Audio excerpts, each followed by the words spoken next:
Satu orang yang ingin Allah jaga hidupnya, maka mereka mesti menjaga hubungan dengan Allah Subhanahu wa taala. Satu orang yang meninggalkan Allah, mereka bukan melukakan Allah, tetapi mereka melukakan hati dan sanubari mereka sendiri, saudara. Man yuhibbu syai'an kasiran min zikrihi. Barang siapa yang mencintai, menghargai dan mengingati sesuatu, maka dia akan terlalu ingat dan memikirkan tentangnya. Sebab itu para penonton yang dimuliakan oleh Allah Subhanahu wa taala, solat adalah hubungan kita dengan Allah. Adapun silah, iaitu hubungan kita dengan makhluk. Sebab itu saudara, solat itu hubungan kita dengan Allah. Silah itu hubungan kita di antara makhluk.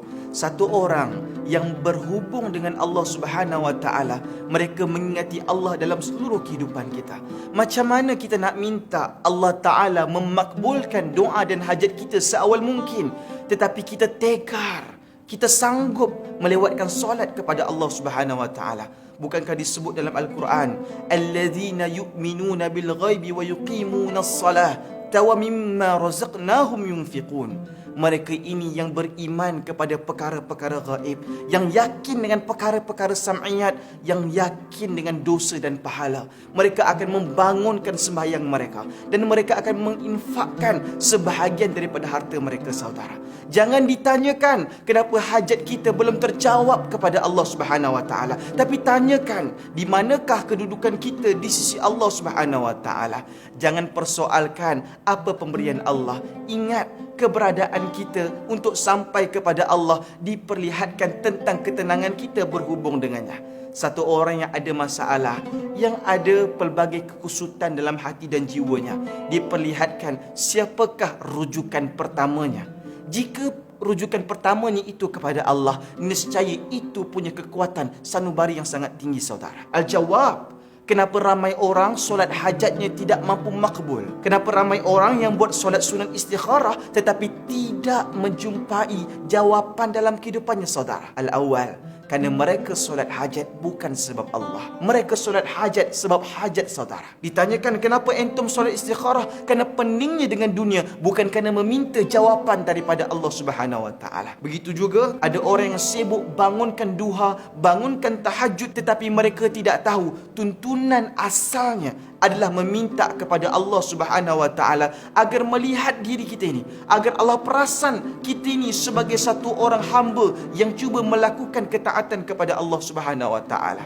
Sebab itulah mereka yang mengawalkan waktu sembahyang ini, itu buktinya mereka mencintai Allah Subhanahu wa taala. Kerana tidak ada panggilan yang paling istimewa kecuali panggilan daripada Allah Subhanahu wa taala. Saudara dimuliakan oleh Allah, azan itu bukan panggilan kepada jasad, tetapi azan itu adalah panggilan kepada hati. Kerana itulah bukan semua orang yang jasadnya mendengar azan mereka terasa untuk sembahyang, tetapi oleh kerana azan itu panggilan hati, hati yang rasa bergetar kerana melihatkan satu panggilan kasih sayang daripada Tuhan yang sentiasa kasih kepada umatnya, itulah hati yang akan membangun dan itulah hati yang akan menggerakkan seluruh tubuhnya untuk membesarkan Allah Subhanahu wa taala. Sebab itu Al-Imam Al-Ghazali rahimahullah menyatakan jelas kepada kita, solat yang terpenting itu bukanlah rukuknya, bukanlah sujudnya, bukanlah i'tidalnya, tetapi satu orang yang mampu mensujudkan hatinya kepada Allah Subhanahu wa taala. Jangan sampai kita mengenali Allah yang salah. Sampaikan hati kita kepada Allah melalui para masyayikh, para habaib, tuan-tuan guru kita yang mereka telah pun awal balik kepada Allah Subhanahu wa taala. Ingat, orang yang bercinta tidak pernah melewati kata-kata dan perbuatannya. Sampaikanlah dariku walaupun satu ayat.